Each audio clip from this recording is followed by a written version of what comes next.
When Michael Harper and Jed Duhan bought their home, they merged contemporary with 1950s ranch style. Their biggest challenge was to turn slippery slopes into elevating living areas where they companion plants with concrete, steel, limestone, and gravel. In a gradual process over 20 years, they changed how they interact with the garden. For maybe 5 or 6 years, we just dealt with the grass slopes and had a lot more grass. There was no fence around the yard, and basically it was a deer hatchery. What's the deer? Deer fawning area. Deer everywhere. So it was basically grass, weeds, I guess. In front, alternating layers of steel, concrete, limestone, and gravel bring cohesive visual energy to clean lines and evergreen textures. They carved into a precarious slope to the street with a flat entertainment level, replacing grass with Tejas gray gravel. You know, you couldn't mow it if your shoes were wet or you would slide into the street with your lawnmower.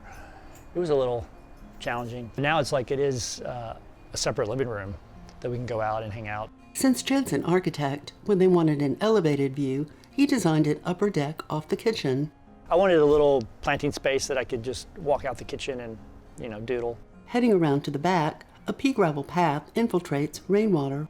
An open pattern gate offers a glimpse of the deer-protected backyard. On this backside, it was just 2 slopes of just grass. Before Jed designed the greenhouse, there was the tool shed and a bunch of grass. So I wanted more like landing areas that you could go and, stand and have a view. They broke up the dramatic slope and unified both sides of the yard with architectural tiers of alternating steel, concrete, limestone, and gravel. As soon as you walked out the door, this was a stone wall, maybe 4 feet tall. So there was no space here in the back. You basically had to immediately walk up the stairs that go to the very top. So they actually dug this out basically by hand because they didn't have a backhoe or anything. They dug this area out and put this concrete wall to give kind of a dining area. So we have some kind of entertainment area out the back door. Rectangles visually enlarge the intimate space. The concrete wall's vertical lines complement the horizontal planes of Luder's limestone slabs, heightened by contrasting Tejas gray gravel. They tucked in a 1,000-gallon rainwater collection cistern. I used it mostly just along the side garden at the driveway because it's downhill and easy to use the gravity from the water. But it's 1,000 gallons, so it was a start. The patio aligns with the rectangular lawn across the path. To contrast materials, they chose steel for its retaining wall.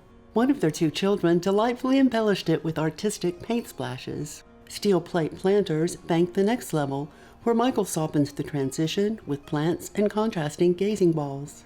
An inset bed features a gallery of honeycomb limestone dug from the property and former aquarium accents. A stairway of steel risers and gravel treads ascends to the next level.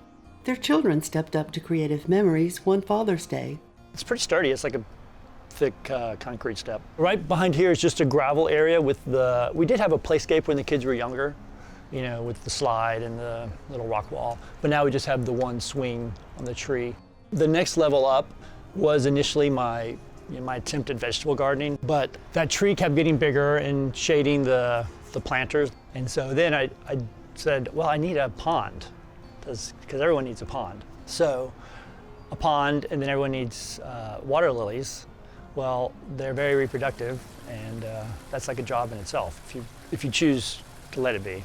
Designed and built by Hill Country Water Gardens and Nursery, this tier levels out emotions with its gentle waterfall and Michael's clusters of container edging. I didn't want the naturalistic pond. I wanted it to be as formal as it could be and still fit into the yard, which is not very formal. But since it was kind of a linear area, kind of almost like a reflecting pool of the shed. But of course there's water lilies in there. It's not an open body of water, but something formal-ish, I guess. Again, it's kind of a place to go and hang out. And I mean, if I'm there, I'm usually like clipping dead leaves and repotting water lilies, but other people can go and just look at it. They gave the shed a personal facelift. I used to have a nursery fetish. Like, I couldn't go a week without going to the nursery and buying plants and pots. So I did have a big pot clean out. So in that tool shed, it was surprising how many pots that I had, thought I had to have, and they were like all in nice little stacks, and well, not that nicely stacked, but a lot of my friends got a lot of nice pots. Just because there's so many, I just had too many. It's a struggle. It's an addiction. On the next year, some of Michael's container plant addictions head to a greenhouse in winter. Designed by Jed, it's an inviting room whatever the season. A stretch of grass links the shed's architecture to a limestone pavilion. That stone is kind of like a viewing platform. I suspect when the house was built initially in the 50s that they could see, in the winter, if you stand in the right spot, you can see the tower. So I bet 50 years ago, when the pecan trees were smaller and other trees were smaller, they maybe had sort of a view. But it had just a chain link fence around it when we bought the house. So I wanted it to have more of a structural, aesthetic, a place again to go hang out. So we put those uprights and the cross beams and kind of a better fence than the chain link fence that was there. Sailcloth provides stylish enclosure and a gentle shade break. Originally, it was like two triangles that wrapped around a center pole, and for like a month, it did work. It rolled. The two pieces would roll along that center with some kind of a motor, but it didn't last. And some of it was a little too complicated. So then we just went with the straight, just strips. The pavilion overlooks the final tier, a limestone edge bank where Michael pairs structural succulents, grasses, and native perennials for pollinators. To broaden their plant options, they enclose the backyard with an 8-foot fence. An open panel design keeps deer on the other side without being a neighborly blockade. Once the deer couldn't come in, then you could plant things that were not deer-proof.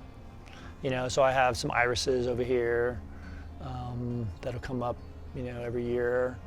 I've got rain lilies that pop up that I started with just one little pot and then propagated the seeds, and now I have rain lilies kind of popping up around. On the shady side of the yard, Michael offset architecture with plant structure inspired by his love of Japanese gardens. I knew I wanted several Japanese maples. I also like that Lingularia, I think it's called. I love those leopard leaves. I usually just buy a bunch of things and put them out, and whatever survives, then that's what we're left with. The family's moved on to a new home and garden adventure, but Michael carries his lessons and philosophy with them wherever they're planted. My dad's family's from Arkansas, and they had a farm, and then my mom's side, they didn't have a farm, but in their yard they had a garden. And then my dad and mother had a garden when we were growing up. So and my mom still does plants now. So I think